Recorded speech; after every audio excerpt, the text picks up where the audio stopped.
Juliet Obi, a young black woman in a grease-stained delivery jacket, drops to her knees on frozen pavement, desperately rubbing warmth into the hands of a dying elderly Korean woman. The warm glow of a food stall lamp illuminates her trembling effort. She has no idea the woman is Park Sun-hee, or that her son Park Min-Soo, the city's most feared mafia boss, is watching from the tinted windows of a luxury sedan 10 feet away, deciding whether the girl kneeling in the slush is a savior or a liability he needs to erase. The city at 2 a.m. is a graveyard of empathy. Delivery drivers like Juliet Obi are ghosts, invisible to the elite, expendable to the powerful. The unspoken rule of the streets is simple: never stop, never get involved, never make yourself a witness. But when Juliet sees Park Sun, he collapsed against a shuttered food stall, silver hair matted with mist, skin pale as death. She breaks the first commandment of survival. She kneels. She wraps her only jacket, her shield against the freezing night, around the old woman's frail shoulders. She checks for a pulse with hands trained by late-night medical textbooks she can barely afford. Then the air changes. A car door opens. Park Min-Soo steps onto the pavement, and the temperature seems to drop another 10 degrees. He is known as the Iron King, a man who built his empire on ruthlessness, who hasn't shown mercy in 20 years, who views kindness as weakness and witnesses as problems to be solved. His Italian suit is immaculate. His face is stone. The entire street holds its breath. Juliet looks up, not with fear but with command. Call an ambulance. She's dying. In that moment, the power structure of the entire city fractures. A girl with nothing is giving orders to the man who owns everything. And for the first time in Park Min-Soo's brutal life, he doesn't want to give orders back. He wants to understand why someone would risk everything for a stranger. Before we dive in, understand this. What you're about to see isn't just a chance encounter on a cold city street. It's a collision between the invisible and the untouchable. A girl who chose kindness when every other car drove by. A man who believed that power was the only currency that mattered. And a mother whose life now hangs by the thread of a stranger's compassion. Park Min-Soo is about to learn that loyalty doesn't always come from a blood oath. Sometimes, it's born in the slush of a roadside curb. Now, if you've been watching stories like this and haven't subscribed yet, trust me, no pressure. But if, by the end of this story, your chest feels tight, if you catch yourself holding your breath as the shadows move, if the image of Juliet Obi kneeling in the snow stays with you longer than it should, then tap that subscribe button and drop a comment telling me where you're watching from. Because stories like this, they don't just entertain. They linger like a debt that can never truly be repaid. Alright, let me show you how one delivery changed the fate of a criminal empire forever. The scooter's engine coughs like a dying patient. Juliet Obi twists the throttle twice before it catches, spitting blue smoke into the frozen air. 2:47 a.m. 3 more deliveries before her shift ends. 3 more chances to make the $70 she needs for this week's organic chemistry textbook. The city at this hour is a different beast. The neon signs that dazzle tourists by day now flicker with exhaustion. The streets belong to people like her, the invisible workforce that keeps the machine running while everyone else sleeps.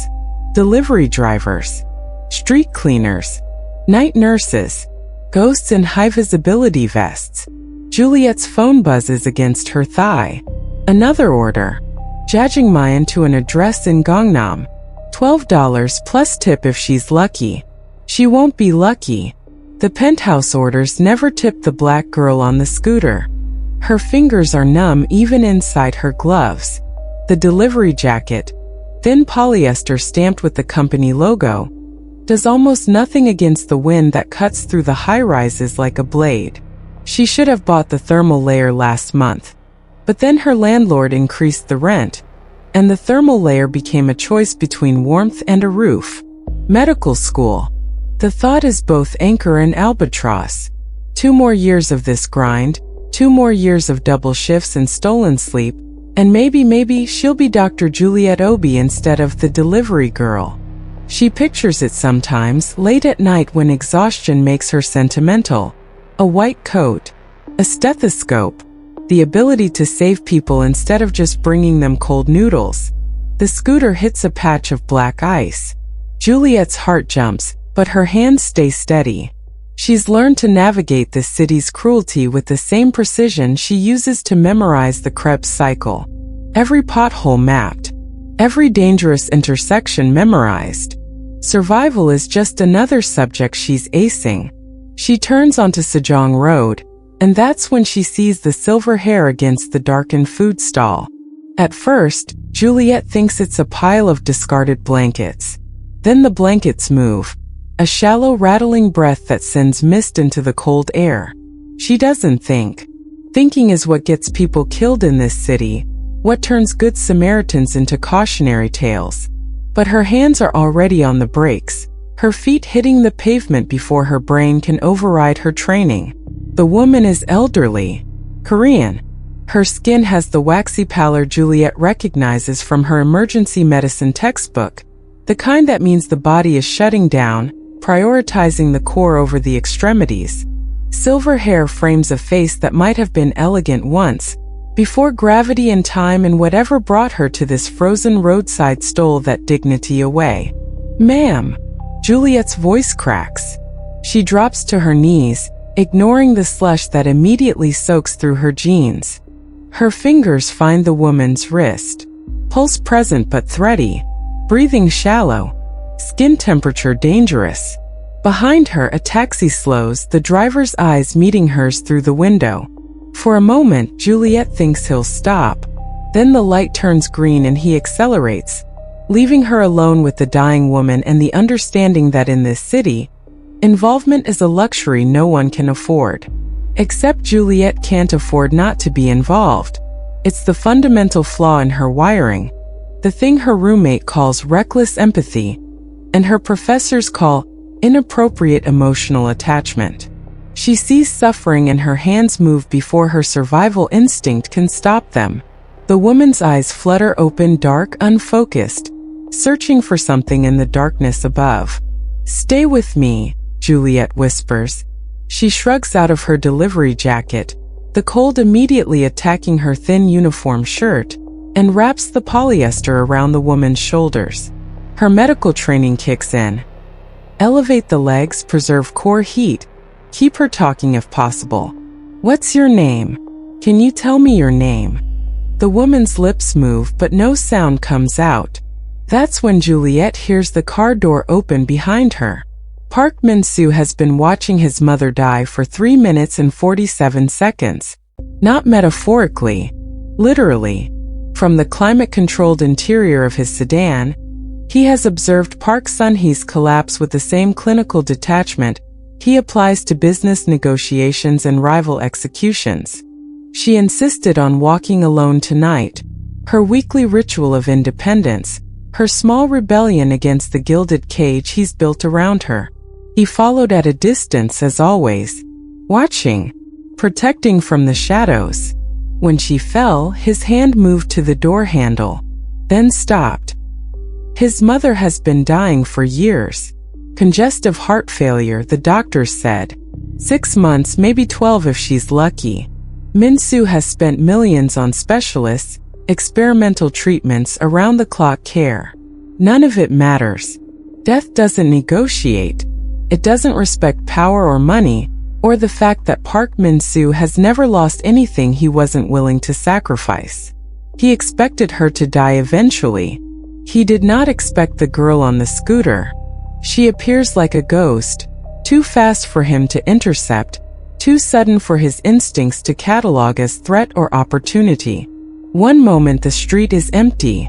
The next, a young black woman in a cheap delivery jacket is kneeling in the slush beside his mother, moving with the kind of purposeful urgency that speaks of training. Medical training, he realizes. Her hands check pulse points. Her eyes assess symptoms. She's trying to save a stranger in a city that punishes exactly this kind of foolishness. Min-Soo's finger hovers over his phone. One call and his security detail will handle this. Remove the witness. Sanitize the scene. The girl will disappear into the harbor before sunrise. Another casualty of being in the wrong place at the wrong time. But he doesn't make the call. Because the girl is taking off her jacket, her only protection against the cold, and wrapping it around his mother's shoulders. Because she's whispering reassurances to a woman who can't hear her. Because in 20 years of ruling this city's underworld, Min-Soo has never seen anyone sacrifice their own comfort for a stranger's survival. His hand falls away from the phone. He opens the door instead. The man in the expensive suit makes the call. His Korean is clipped, authoritative, the kind of voice that doesn't expect to be questioned. Juliet catches only fragments. Sejong Road. Cardiac event. Immediate. But it's enough. Help is coming. She should feel relieved. Instead, she feels the clock ticking. The golden hour, her trauma instructor called it. The 60 minutes between injury and intervention that determine whether someone lives or dies. They're already 15 minutes in. Juliet grabs her delivery bag, still warm from the jjajangmyeon order she'll never complete, and slides it carefully beneath the woman's head. The thermal insulation might buy them a few degrees of body heat, might keep the brain oxygenated a few minutes longer. She adjusts her jacket around the woman's torso, tucking the sleeves tight to trap warmth. "You're going to be okay," she whispers, knowing it might be a lie but offering it anyway. Sometimes lies are the most honest thing medicine has to give.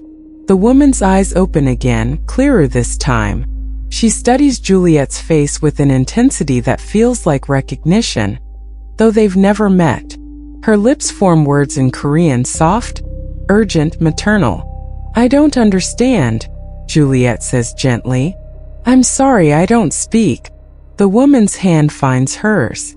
The grip is weak but deliberate, her papery fingers threading through Juliet's cold ones. She says something else, still in Korean, but the meaning transcends language. "Thank you. Don't leave. Stay." "I'm here," Juliet promises. "I'm not going anywhere." Behind her, the man in the suit is a silent statue. Juliet has almost forgotten he exists. This strange, expensive presence who appeared from nowhere, and then did nothing but make the call she begged him to make. She doesn't look back at him. All her attention belongs to the woman whose pulse is getting stronger beneath her fingertips, whose breathing is evening out, whose eyes are holding hers like an anchor in the storm. In the distance, sirens begin to wail. The van arrives 30 seconds before the ambulance. Juliet doesn't register it as a threat at first. It's just another vehicle on a street that's beginning to wake up. Another set of headlights cutting through the pre-dawn mist. Then the side door slides open and 3 men step out, moving with the kind of synchronized purpose that makes her spine stiffen. They're young, Korean, wearing leather jackets marked with a red slash across the back. A symbol Juliet doesn't recognize but instinctively understands means trouble. The leader has a scar running from his eyebrow to his jaw, a topographic map of violence survived. His eyes sweep the scene. The food stall, the old woman, the black girl kneeling in the slush. He says something to his companions in rapid Korean. They laugh.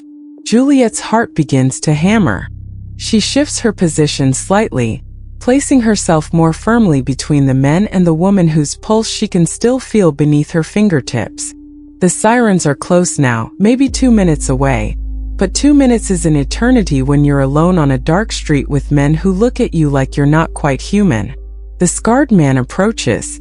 His boots are expensive, Juliet notices, incongruous with the street gang aesthetic. He crouches down to her eye level, his breath smelling of cigarettes and soju. "You should go," he says in accented English. Not a suggestion, a warning. "She needs medical attention," Juliet responds, hating how her voice shakes. "The ambulance is almost here. We'll take care of her." He reaches past Juliet toward the woman. Juliet's hand shoots out, catching his wrist. It's instinct, not bravery. The same instinct that made her stop in the first place. Don't touch her. The scarred man's expression shifts from amusement to something darker. His companions move closer. One of them says something sharp in Korean. The scarred man's hand moves to his waistband. Juliet sees the gun before he fully draws it. Black metal catching the streetlight. A promise of violence that makes her blood turn to ice water. Last chance, he says. Walk away. Every survival instinct Juliet possesses is screaming at her to run. This isn't her fight. This woman isn't her responsibility. She's a delivery driver, not a hero, and heroes in this city end up in the harbor wearing concrete shoes. Her hands are shaking so badly she can barely maintain her grip on the old woman's wrist. But she doesn't move. No, Juliet hears herself say. The word comes out steadier than she feels. I'm staying with her until the paramedics arrive. The scarred man blinks, genuinely surprised. His companions exchange glances that suggest they're witnessing something unprecedented. A victim who won't cooperate with her own victimization. Do you know who we are? He asks, and there's almost wonder in his voice. I don't care who you are. Juliet's voice finds strength she didn't know she had. This woman is in critical condition. Moving her without proper support could cause cardiac arrest. So unless you want a murder charge instead of whatever you came here for, you're going to back up and let me do my job. It's a bluff built on medical terminology and false confidence. Juliet has no job here, no authority, nothing but her inadequate jacket and her stubborn refusal to abandon someone who needs her. She's terrified. Her heart is trying to exit through her ribcage, but her body stays planted between the dying woman and the men who want to take her. The scarred man raises the gun, not pointing it yet, just letting Juliet see it fully, letting her understand the stakes. Brave, he says. Or stupid. Both, Juliet whispers. Then a voice cuts through the tension like a blade through silk. Cold, quiet, absolute. Lower the weapon. The scarred man freezes. His face drains of color. Park Min-Soo steps into the light, and the world rearranges itself around him. He moves with the unhurried grace of a man who has never needed to rush, who knows that power is measured not in speed, but in the certainty of your arrival. His Italian suit is immaculate despite the grime of the roadside. Brioni, Juliet's brain supplies uselessly, from the fashion magazines in the hospital waiting room. His shoes alone probably cost more than her entire year's tuition. But it's not the clothes that make the scarred man stumble backward. His gun suddenly forgotten at his side. It's the face. The recognition that spreads through the three gang members like a contagion, turning bravado into terror. Boss Park, the scarred man breathes. He drops to one knee so fast Juliet hears his kneecap crack against the pavement. His companions follow, heads bowed, hands visible and empty. We didn't know, we weren't informed that. Who sent you? Min-Soo's voice is soft, conversational, somehow more terrifying than shouting would be. The crimson scars. We had intelligence that your mother would be. The scarred man stops, realizing his mistake too late, that he's just confessed to planning a kidnapping, to targeting the Iron King's family. Min-Soo says nothing. He simply looks at them, and Juliet watches three grown men begin to shake. Then his gaze shifts to her. Juliet is still kneeling in the slush, still holding the old woman's hand, her delivery jacket wrapped around a stranger while she freezes in her thin shirt. She should be terrified. This man clearly wields the kind of power that makes armed thugs grovel, but all she can think is, this is his mother. The pieces click into place. The expensive suit, the phone call, the way he stood watching instead of helping. He knew who she was. He was already here. The ambulance, Min-Soo says to her, and it takes Juliet a moment to realize it's not a command but a reassurance. 40 seconds. The hospital swallows them in fluorescent light and antiseptic efficiency. Paramedics transfer Sun-hee to a gurney with practice speed, attaching monitors that beep reassuringly. Stable. Critical but stable. Juliet's jacket gets left behind in the rush, a sodden polyester memorial on the frozen pavement. She should leave. Her shift ended an hour ago. She has class at 9. But her feet carry her through the emergency room doors anyway, following the gurney like she has any right to be there. Family? The triage nurse asks, not looking up from her clipboard. No, Juliet starts. Yes, Min-Soo says from behind her. The nurse's eyes snap up, recognition flickering across her face. She's with me. The nurse nods quickly and waves them through. Juliet ends up in a private waiting room that's too quiet, too clean, too far removed from the chaos of the ER where normal people wait. Min-Soo stands by the window making phone calls in rapid Korean. Juliet catches her own name once, Juliet Obi, and wonders what he's saying, what he's arranging. When he finishes, the silence stretches between them like a held breath. Your mother, Juliet says finally. Is she going to be okay? The doctors are optimistic. Min-Soo's voice is carefully neutral. Thanks to your intervention. I just did what anyone would. No. He turns to face her fully, and his eyes are dark, unreadable. You did what no one else would. That's the distinction. Juliet shifts uncomfortably. She's suddenly aware of how she must look. Soaked jeans, delivery company shirt with someone else's noodle order staining the hem, her hair escaping its ponytail in frozen chunks. She doesn't belong in this pristine room with this pristine man. I should go, she says. I have class, and my boss is probably wondering where.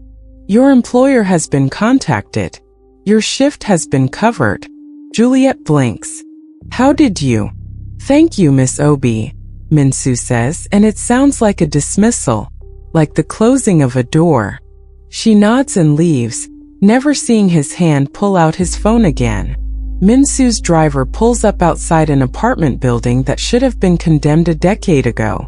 Cracked concrete, flickering hallway lights, the smell of mildew and desperation seeping through walls too thin to contain anyone's secrets. 4th floor. No elevator. Unit 4C. He doesn't knock, just observes through the gap where the door doesn't quite meet the frame. The apartment is smaller than his closet, a efficiency studio where the bed, kitchen, and desk occupy the same 12 square meters. Medical textbooks are stacked like a fortress around a laptop held together with electrical tape. A single hot plate, a microwave that predates the current century. This is where the girl who saved his mother returns after her shifts. This is the life she's grinding herself to dust to escape. His phone buzzes. His investigators report. Juliet Obi, 24, pre-med student at Seoul National University. Partial scholarship. Works 60-hour weeks for a delivery company that pays barely above minimum wage. Rent 3 months overdue. Student loans accumulating interest like a malignancy. No family in Korea. No safety net. No one to catch her when she inevitably falls. She's drowning, and she still stopped to save a stranger. Min-Soo makes the first call from his car. The landlord answers on the second ring, his tone shifting from irritation to obsequious fear the moment he recognizes the voice.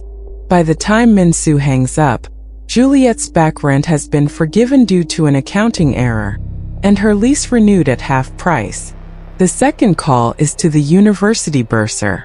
A private scholarship endowment has been established for promising medical students. The first recipient, Juliet Obi. Full tuition, living stipend, book allowance. Anonymous donor. No strings attached. The third call is to his security chief. 24-hour surveillance on Miss Obi. Discreet. She should never know she's being watched. Never know that the shadows following her aren't threats but shields. Min-Soo built his empire on debts and leverage, on knowing exactly what people owe and how to collect. But this debt is different.